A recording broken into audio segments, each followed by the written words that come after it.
এই গণ অভ্যুত্থানের সময়ে, গণ অভ্যুত্থানের পরেও হাদি নামে কাকে মানুষ চিনত না। বাংলাদেশের সংকটে হাদিকে এদেশের মানুষ পায়নি। বাংলাদেশ যখন কাঁদছিল, বিপদে পড়েছিল, যখন রক্ত ঝরছিল, তখন হাদিরা সিনা টান টান করে দাঁড়ায়নি। তখন কিন্তু মির্জা আব্বাস ভাইরা দাঁড়িয়েছিল, তাদের হাজার হাজার কর্মীরা এখানে অবদান রেখেছে, লড়াই করেছে। তো আমাদের ফেভার তো আছেই মির্জা আব্বাস ভাইয়ের জন্য দোয়া এবং শুভকামনা, এবং তিনি আশা করি তার এলাকার মানুষকে আজাদ দিতে পারবে, মুক্তি দিতে পারবে। রিক্সা চালক যে দাঁড়িয়েছে সে অবশ্যই এখানে খিলগাঁও, তারপরে পল্টন এলাকা, এই এলাকার মানুষকে আজাদ দেবে না নাকি?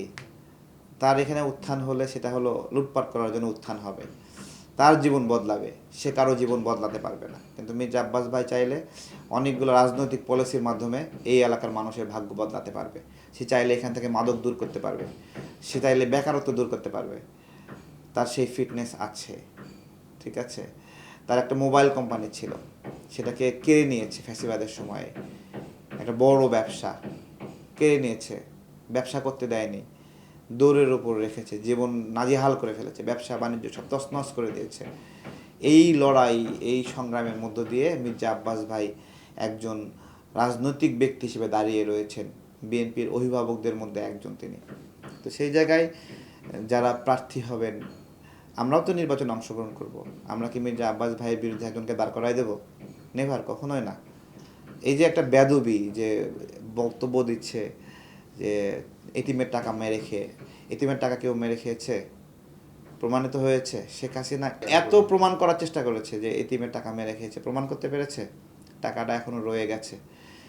কোন ট্রাস্ট? Zia orphanage trust. তো জিয়া অরফানেজ ট্রাস্টের তত্ত্বাবধান কে করবে? সজীবদের জয় করবে? হ্যাঁ, জাতীয় পার্টি করবে?